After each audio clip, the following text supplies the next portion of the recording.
Hey, welcome back. So in this video, we will still be working on the same pin that we created in the previous lesson, and we're gonna make some changes. We're gonna add some shadows to the text and add an image of the planner that we're actually giving away, and also a call to action button. Okay, here we go. So I want to add a shadow to this text box, so I'm just going to select it, duplicate it, change its color, and position it backwards. So it's now behind the white text, and I can just shift it around to adjust the amount of shadow that I want. If you find it difficult to use your cursor to move it, you can adjust it by using your arrow keys on the board, on your keyboard. The arrow keys are much easier to make minuscule adjustments. Okay, I think this is good.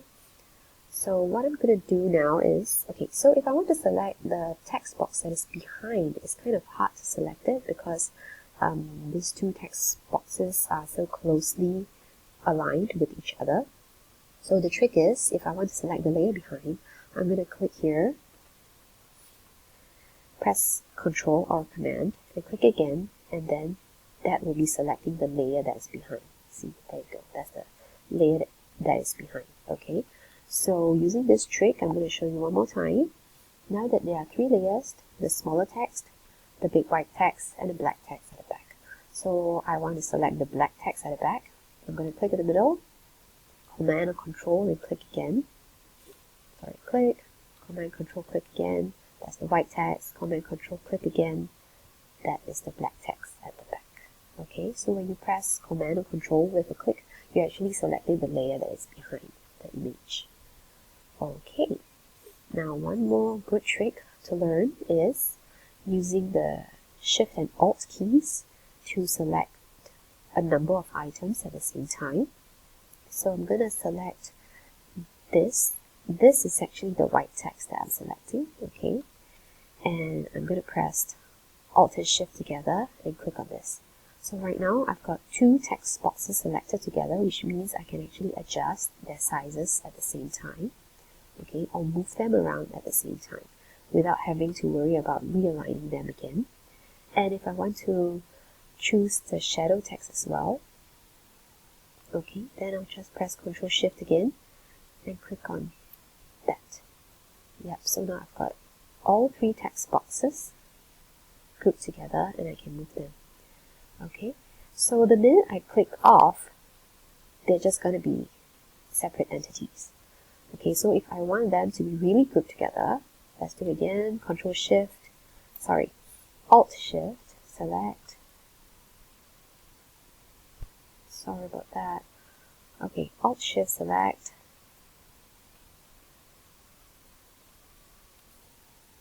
And Alt Shift, select. Have I got, nope, sorry, let's try again. Okay, so now I've got all three text boxes, and I press group, and even when I click them away, this is still going to be in one group. Okay. Okay, now I want to remove this picture, and I want to upload a picture of the planner that I'm giving away. Okay, for example, I'm giving this planner away. I actually don't do meal planning, so this is actually I don't do meal planning on my blog, so this is actually one of the financial planner that I've created, so I'm just going to use this as an example. Okay, so I've got these two pages that I want to show on my pin. You see okay, so if I want them to be of the same size, I can just drag it, and the grid lines will show to help me align them. Okay, and if I also want to create a shadow effect, what I can do is to add a square image. I can choose black or gray, or select a totally different shade of gray and adjust it on my own. Okay, and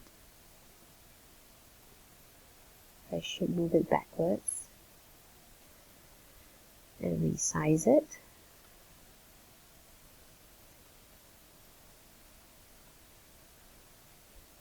Okay, so once again, if it's difficult to resize, it's always better to zoom in or use your arrow keys to make minute changes. Okay, that's helpful. I actually prefer dark shade gray. Okay, and since these two images are the same size, I can just duplicate the shadow and put it behind this, and same thing, use my arrow keys to do the minor adjustments. Okay, so shadows are great in highlighting the image or the text that you want to highlight, and gives a three-dimensional effect.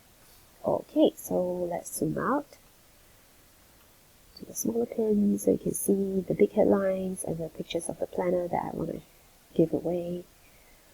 Okay, maybe I'm just gonna change the color a bit more. Okay, what I'm going to do next is to point an arrow, so I can add an element, search for arrow, and I can choose this, just a simple one, a big arrow to call out to the previous users and say, hey look, this is the free planner that I'm talking about.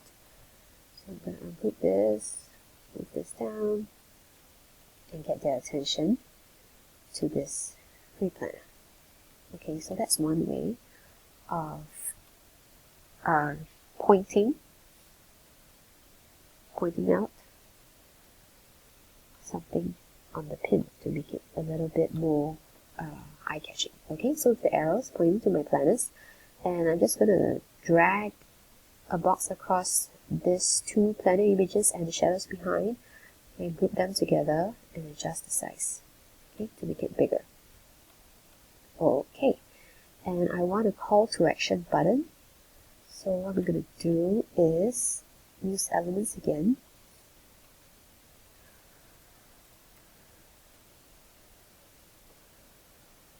Okay, resize it.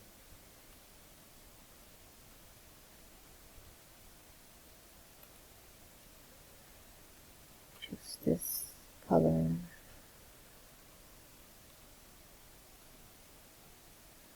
Okay, same thing. I'm going to make a shadow effect, so I'm going to duplicate it, change the color, put it backwards.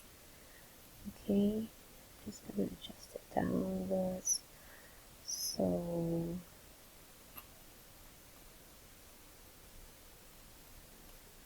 okay, new adjustments. Okay, so now I want to group this together. Alt Shift click. Alt Shift click. Okay, now I group this. You can resize it. It's easier. Okay. My website site name is smaller, so I can shift it down. And my call to action has to be more prominent. Okay, it's always good to give people, let people know how they can get the freebies that you're talking about. Is it, or if it's not free, then you should make it clear to them that you're buying it. This is especially important if you're actually considering using promoted pins. So if you are actually paying to put advertisements on Pinterest, then you have to make sure that the Pinterest image actually gives very clear instructions. It shouldn't be too clickbaity, as in whatever that you say on your pin should reflect the reality that is in your post. So if you actually want people to sign up for a free printable planner, then you should state sign up here. If it's actually a payable planner, then you could say with a button, buy now. So at least, there is a call to action button that is screaming out at your Pinterest users to make them click on it if they really want it, okay? And you also want to make sure that people understand what your pin is about, so that they click on it for the right purpose, and so that, in terms of promoted pins, you're not wasting time. You're really paying for readers who are really interested in your product or whatever that you're promoting. Okay, so I've sidetracked, but I've given you some big tips on Pinterest. Back to creating my button sign. here.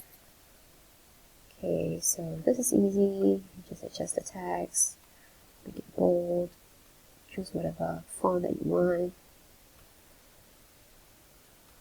Okay. Okay, so let's see how it looks. Yeah, so you see, I can easily see that there's an arrow, something here, and even if I cannot read this very, very clearly, I know that there's something signed up here, and that's something for free. So I would probably click on this pin, okay? One more thing that I would like to make a change to this pin is to, usually numbers will stand out. So now we're actually talking a little bit about SEO. You might want to create a number, like let's say I'm actually giving 20 recipes for easy prep lunch boxes. So I can add a number. I usually like to put my numbers in circles. I find that it makes it more outstanding. Okay, so it could be like this, and I put a text. 20, okay, bold. And change the color. Yep, change the size. Okay, since we're practicing in shadow, you want to do it again. Duplicate, black, and backwards. Okay, Control or Command, click again. Arrows. Yep. Okay, that's it. This could be my final pin. Okay, thank you for watching.